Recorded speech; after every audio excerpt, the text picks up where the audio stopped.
Beautiful day, and I've always said it in this chamber that the task of making Nigeria a truly united country is a task for everyone. This Senate is a representative parliament, and we are all here to ensure that things that we do in Nigeria will be things that will accommodate everybody.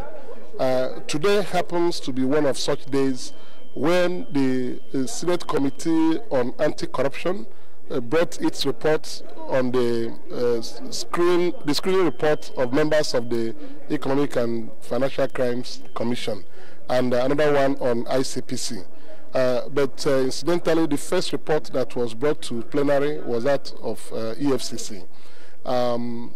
From their recommendations, I was able to observe that the EFCC has 6 members, the chairman and the secretary, and 4 other members. If you look at this, it is very obvious that on the basis of equity, that each geopolitical zone will contribute a member to that commission. Now, we have a chairman of EFCC from the Northeast. We have the secretary to the commission, who we confirmed 2 weeks ago in this Senate, coming from the Southwest. And now, today, we have 4 members of the EFCC recommended for confirmation. One of the 4 is from the Northeast again, where we have already gotten the chairman. One of the 4 members again is from the Southwest, where we have already confirmed the secretary to the commission. And the other one is from the North Central, and then the other one from the Northwest. South, and Southeast, both of them have no member in the commission.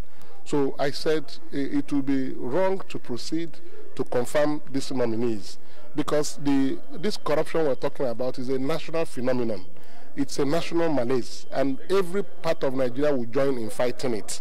So if the Southeast and South will not have a member in the commission, there is tendency that the Southeast and South will have been excluded from fighting corruption in Nigeria. So we have to have people from the 6 geopolitical zones all fighting this demon together. If we don't do that, it will mean that the corruption is to be fought in the South and Southeast only. So that's why I objected to that report, and I thank the Senate today that despite the fact that some people pretended that there was nothing wrong with the nominees, nothing wrong with them as individuals, but there was everything wrong with the composition. It was a flagrant violation of the federal character principle, 14C, which requires that appointment will be spread across the 6 geopolitical zones. So, and in the report, the committee captured it, that these nominees do not reflect the federal character. So I had to latch onto it to draw the attention of the Senate that this cannot go through. I'm happy that after the noise made, we went into an executive session and everybody agreed that the composition was wrong.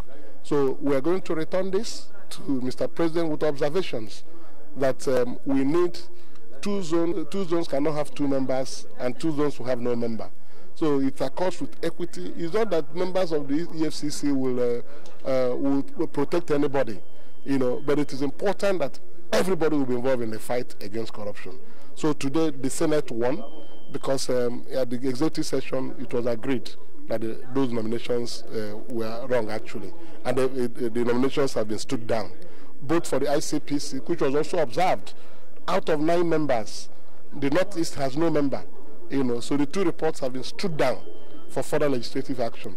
They will go and tell Mr. President that in returning nominees next time to the National Assembly, to the Senate for confirmation, he has to reflect these observations. Distinguished, what about if Mr. President does not accept to that? What do you think? No, it is our duty as Senate to confirm his nominees. The law has said so, the Constitution has said so. So we must confirm the nominees for them to function. We are not rubber stamped here, and that's why we are here, 109 of us. When something comes, we have to ensure that it maintains the balance needed in the Constitution for it to pass through. If the Constitution did not envisage that we can withhold our confirmation, it will not mandatorily say that Mr. President will send the nominees to us. So now that we have sent it back to him, he has to reflect the observations. We have sent amended electoral act to him 4 times, and he has returned them with observations. So this one, there's no observation that is more cogent than this one in constituting the members of the EFCC. So it is good for Nigeria. It's not about any sectional interest. It's for us to live according to the creed of our country: unity and faith, peace and progress.